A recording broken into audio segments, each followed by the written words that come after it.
Sejam todos bem-vindos para mais uma trajetória de aprendizado. Agora teremos a trilha do letramento matemático e neste vídeo conhecimentos sobre a sondagem numérica e traremos algumas intervenções pontuais. Diretoria de Ensino, Região de Mauá. Equipe anos iniciais. A BNCC e o Currículo Paulista estabelecem 5 unidades temáticas que estão correlacionadas, que orientam a formulação das habilidades que devem ser desenvolvidas ao longo do ensino fundamental na disciplina de matemática. São elas: números, álgebra, geometria, grandezas e medidas e probabilidade e estatística. Hoje, o nosso foco será sobre os números. Pense nisso. Os estudantes têm experiências com os números em seu cotidiano. É importante que na escola os conhecimentos prévios sejam tomados como ponto de partida para a organização de atividades. Entender o que cada estudante sabe é uma ponte para aprender mais. Mesmo antes de entrar em pré-escola, as crianças participam de uma série de situações que envolvem os números e aprendem sobre ele no contexto diário. Ao mexerem no celular, ao pedirem biscoito, ao dizerem sua idade, os números fazem parte do cotidiano e precisamos trazê-lo para a sala de aula. Por isso, é importante realizar sondagens sobre o que sabem sobre os números para que a partir desses dados você, professor, possa identificar as habilidades que precisam ser desenvolvidas e possam preparar atividades, agrupamentos, intervenções pontuais que façam o seu estudante avançar em seus conhecimentos sobre o sistema de numeração decimal. O que é um número versus para que serve um número? Ao longo do tempo, tivemos mudanças sobre os encaminhamentos trabalhados com os números. Antigamente, a proposta era entender o que é um número. Atualmente, os estudantes aprendem para que serve um número. Então, os números fazem parte do nosso cotidiano. É importante propor atividades que favorecem a compreensão, ou seja, a função social do número. Os números servem para contar, classificar, codificar e medir. Percebam que a proposta hoje é compreender as diferentes funções sociais do número. Temos que propor atividades que relacionem o sistema de numeração decimal com o nosso cotidiano. As crianças constroem hipóteses de escritas numéricas com base em regularidades que observam. Então, da mesma forma que eles constroem o sistema de escrita por hipótese, o mesmo ocorre com os números. Como vimos no ano passado no projeto de recuperação e aprofundamento da sequência 1 de 2020. Vamos retomar? A fim de apoiar o trabalho em relação aos números, trazemos reflexões teóricas que embasam a construção da unidade temática números e do sistema de numeração decimal. Dessa forma, iremos abordar quais são as hipóteses que os estudantes têm sobre o sistema de numeração decimal, segundo Lerner, Sadowski e Brizuela. Os estudantes constroem os números a partir de algumas hipóteses da escrita numérica. A primeira é: o primeiro é que manda. Hoje sabemos que as crianças são capazes de identificar qual é o maior número de uma listagem, mesmo sem conhecer as regras. O nosso sistema é muito rico, com apenas 10 algarismos formamos uma infinidade de números. Quando as crianças conhecem do 0 ao 9 e olham por esta questão do primeiro é que manda, ela está usando uma hipótese ali. Se este número tiver uma ordem de grandezas iguais, o que ela vai fazer? Ela vai olhar para o primeiro número e vai conseguir dizer qual é o maior, qual é o menor, porque levanta a hipótese de que o primeiro é que manda. Por exemplo, se perguntarmos por uma criança, quem é maior, 69 ou 87? Eles possuem os mesmos algarismos, ficando mais fácil para muitas crianças perceberem que 87 é maior, pois o número 8 vem primeiro. Essas crianças já conseguiram perceber que a posição do algarismo cumpre uma função relevante no nosso sistema de numeração decimal. Outra questão que pode acontecer é a magnitude dos números, ou seja, o tamanho da escrita. Quanto maior este número formado por mais algarismo, maior ele é, e a criança vai olhando para isso também. Por exemplo, se perguntarmos para as crianças qual é o maior número, 845 ou 98? Alguns estudantes podem responder que será o 98, pois o 9 é maior que o 8. Elas vão estar olhando no primeiro é que manda. mas muitos dirão que é o 845, pois ele tem mais algarismo que o 98, ou seja, eles estão olhando para o tamanho da escrita. A criança também pode olhar para a questão do papel dos nós, porque elas se apropriam da escrita convencional, não seguindo a ordem da série numérica. Elas podem, em primeiro lugar, se apropriarem da escrita dos nós, quer dizer, das dezenas, centena e unidade de milhar. E só depois elabora a escrita dos números que posicionam nos intervalos entre esses nós. Ela começa a formar hipóteses e o professor pode aproveitar nesse momento que as crianças sabem 30 e questionar se é maior que 10. Quando estabeleço isso, eu consigo trabalhar na casa do 30, dentro da casa do 10, do 20. Elas vão tendo mais familiaridade e facilidade de se apropriar das dezenas, centenas, vai conhecendo o 100, o 200 e o 1000 e assim sucessivamente.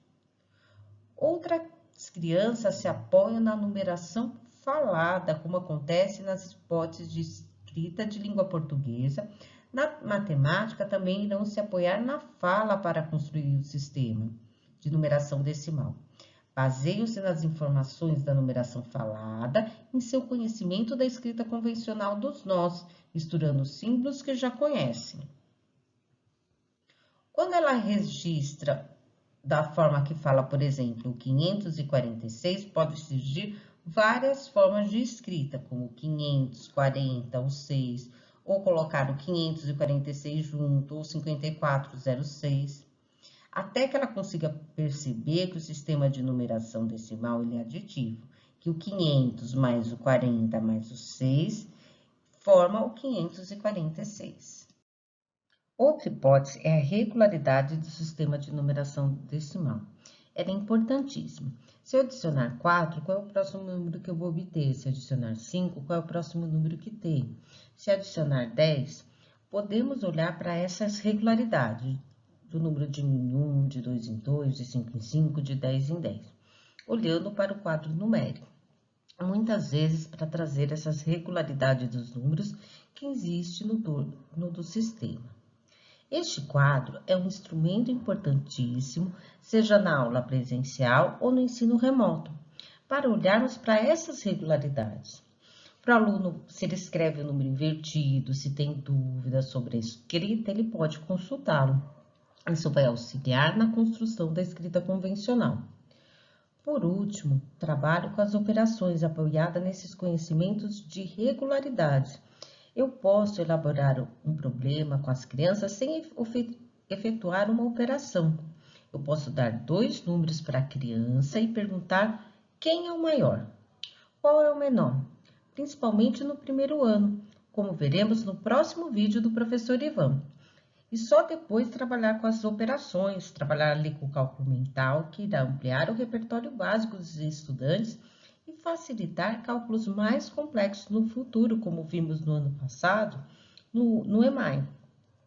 Estas são as hipóteses dos números que as crianças irão desenvolver. E através das atividades que são desenvolvidas, podemos olhar para a escrita dos números e ver em que momento de hipótese essas crianças estão. Vocês vão conseguir perceber se elas estão olhando se o primeiro é que manda, dependendo da pergunta que façam. Podem perceber se está apoiada na fala, quando faço ditados de números, como ela escreve este número. A partir dessa sondagem, vocês vão conseguir perceber com o decorrer das atividades propostas no material e realizar intervenções que são pontuais, com boas perguntas, que façam com que eles avancem seus conhecimentos matemáticos sobre a questão dos números. Para saber mais, sugerimos a vocês, professores e coordenadores, a leitura do texto O Sistema de Numeração, um problema didático de Délia Lerner e Patrícia Sadowski, que compõe o capítulo 5 do livro Didática da Matemática, Reflexões Pedagógicas. Vocês podem encontrar esse texto na descrição do vídeo, mas indicamos este livro que é maravilhoso para ampliarmos nossos conhecimentos matemáticos. Vamos assistir agora a um trecho de um vídeo que mostra como é conduzido a sondagem em uma determinada escola.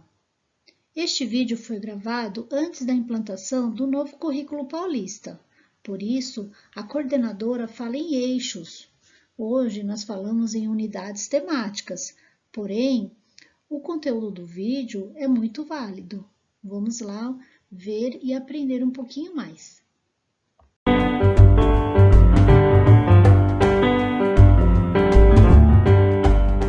A avaliação diagnóstica, na verdade, ela serve para a gente poder observar as habilidades que o aluno desenvolve em relação às expectativas de aprendizagem do ano anterior. É lógico que você, dentro de uma série, você sabe o que você vai trabalhar, mas muitos alunos estão abaixo daquilo que é esperado. Outros estão até além e outros estão naquele padrão. Você não pode começar a dar aula sem que você faça uma avaliação deste aluno. Independente da época que ele entre, você precisa fazer essa avaliação. No caso do primeirinho, como eu trabalho para avaliação o bloco de números e operações, então o meu foco vai ser o ditado de números para saber se essa criança tem essa noção da sequência numérica e da contagem e da identificação aleatória de um determinado dos números, né? Já no segundinho em diante, aí já envolve todos os blocos de conteúdo, então há questões com situações problemas, questões com cálculo, também com ditado de números. Nós tabulamos esses resultados para a gente partir para um trabalho de planejamento das ações em função do resultado. A princípio a gente observa o geral da série, como a série está num percentual de todas as questões envolvidas, de todas as habilidades, como ela está no geral. Depois a gente parte para cada questão, qual é a questão que mais foi problemática naquela determinada série. Sempre a gente trabalha no coletivo, né? Sempre para a série, em reuniões, que já dá subsídio para o professor fazer o mesmo com a sua sala.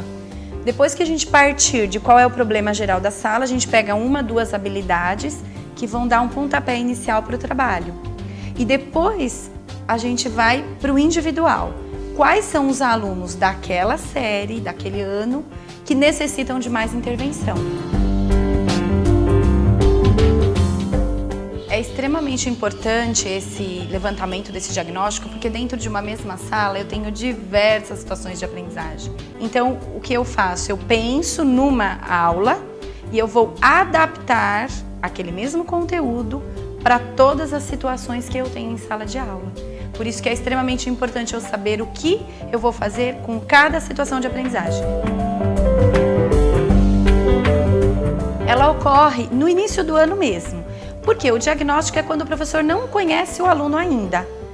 As demais avaliações não deixam de ser uma forma de você diagnosticar o conhecimento do aluno, mas aí a gente já usa o nome avaliação processual. Nós, enquanto escola, fazemos a cada 30 dias para que a gente possa monitorar se aquilo que foi planejado de fato está dando certo.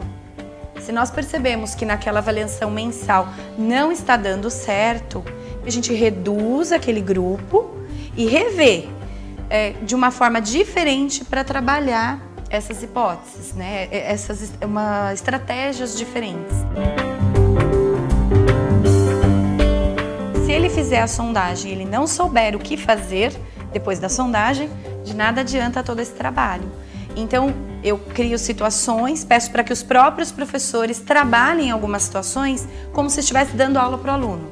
Então, alguns professores vão fazer uma modelização em cima daquilo que é necessário fazer. É impossível um professor entrar numa sala de aula sem se planejar. E para que ele possa se planejar, ele precisa fazer a sondagem inicial. É como o médico, ele não pode te dar um tratamento sem te examinar e saber o que você precisa.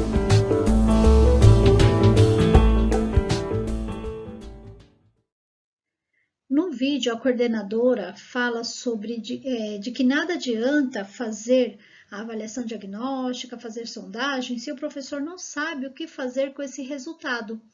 Então, o que fazer com esses resultados? Né? É importante saber como intervir, quais atividades elaborar. Com esses dados levantados, é necessário discutir sobre quais ajustes deve ser feito e criar intervenções específicas que auxiliem os alunos a resolver essa falta de pré-requisito. né? Quais habilidades devem ser retomadas? E a troca entre os pares é muito importante, né? Um professor conversar com o outro. Isso é muito rico. Ela fala até em modelização. Outros exemplos que vamos mostrar é de materiais que podem ser utilizados para o avanço, no caso que estamos falando hoje da matemática, tá? Então vamos trazer materiais que podem ser utilizados, podem ser adaptados. As teorias de aprendizagem buscam reconhecer a dinâmica envolvida nos atos de ensinar e aprender.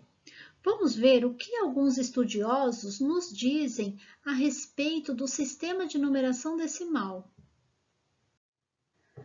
Constance Camille nos diz que uma criança ativa e curiosa não aprende matemática memorizando, repetindo e exercitando, mas resolvendo situações problema, enfrentando obstáculos cognitivos e utilizando os conhecimentos que sejam frutos da sua inserção familiar e social. Ela propõe deixar que as crianças elaborem suas regras sobre o sistema de numeração enquanto resolvem situações problema. A sistematização precoce das regras podem esconder incompreensões. Montessori, Kussner e outros sugerem materiais estruturados e trabalho com agrupamentos de 10 em 10 para tornar significativa as regras do sistema de numeração decimal. Um exemplo é o material dourado, que foi desenvolvido por Montessori. Ela acreditava que a educação é uma conquista da criança, pois percebeu que já nascemos com a capacidade de ensinar a nós mesmos, se nos forem dadas as condições. A filosofia e os métodos elaborados pela médica italiana procuram desenvolver o potencial criativo desde a primeira infância, associando a vontade de aprender, conceito que ela considerava inerente a todos os seres humanos. Delia Lerner. A criança possui suas próprias hipóteses sobre números e suas representações. Assim, é a partir delas que o trabalho deve se apoiar, desafiando a criança a avançar na descoberta das regras do sistema através da interação no grupo. Essas teorias visam a autonomia da criança. E para favorecer a autonomia nos estudantes, nós, professores, precisamos dar condições com o ambiente aritmetizador. Esse ambiente é propício para a aprendizagem da matemática, cria possibilidades de análise e reflexão para pensar no sistema de numeração decimal e suas relações. Um exemplo é o quadro numérico, que é referência para aprender as representações dos números. E também auxilia na procura dos números a partir da recitação. O relógio e o calendário têm significado porque é uma prática social, ao mesmo tempo que provoca questionamentos sobre o tempo, aniversário, estações, meses, ontem, hoje, horas, dia, noite, etc. Os jogos também podem fazer parte deste ambiente. Pode ser um contexto potente para investigar conhecimento sobre os números e sobre o sistema de numeração decimal. É importante colocar à disposição das crianças, principalmente nas turmas de primeiro e segundos anos, cartazes com números. E podem ser elaborados com números de 0 a 99 ou de 1 a 100, por exemplo. E outros modelos, como sugerimos nessas imagens aqui. O cartaz de 0 a 100 é mais recomendado, pois as dezenas completas ficam no início da folha, na primeira coluna, e na linha ficam as famílias. Assim, as crianças conseguem localizar com mais facilidade o número que estão procurando. O outro quadro aparece no material do Aprender e ele é para as crianças que já entenderam a regularidade, né? Já entenderam as famílias, né? Que é o 20, depois vem o 21, 22, ó, todos terminam com 1, todos terminam com 2, todos terminam com 3. Então, eles já entenderam isso. O problema estão nos nós. Então, são um quadro de nós, né? Então, se ele sabe que se derem para ele o 100, ele vai saber fazer o 101, vai saber fazer o 102, vai saber fazer o 103 e assim por diante. O problema do aluno não está nas famílias, mas nos nós, o qual vem depois do 99. Então, essa é uma sugestão também de um quadro que está no material do Aprender. Quando a dificuldade está na dezena completa. As fichas sobrepostas formam um material interessante para trabalhar com composição e decomposição de números. O uso dessas fichas auxilia na ponte entre linguagem falada e linguagem escrita. O princípio que rege a numeração falada é o princípio aditivo e o que rege a numeração escrita é o posicional. Então, são necessárias intervenções pedagógicas para que o estudante reflita sobre essa questão. Agora vamos ver um exemplo de escrita decomposta que fica facilmente percebida através das fichas. Então, aqui, por exemplo, temos o número 56. Como que o aluno vai formar o 56? Vai pegar 50 dezenas e 6 unidades. Tem que observar para que o estudante não pegue o número 5 unidades e 6 unidades e coloque uma ao lado da outra. O nome é sobreposta, quer dizer, tem que colocar em cima. Então, 6 vai em cima do 0, formando o número 56. Outro exemplo, o número 438. Então, não pode o aluno pegar 4 unidades, 3 unidades e 8 unidades e colocar lado a lado. Tem que pegar 400 centenas, 30 dezenas e 8 unidades e sobrepor, formando o número 438. Para os quartos e quintos anos, sugerimos o quadro de valor posicional. E vocês podem utilizar como sugestão esse material que possibilita a manipulação dos números para formar vários números e identificar seu valor posicional, auxiliando na decomposição e leitura dos números.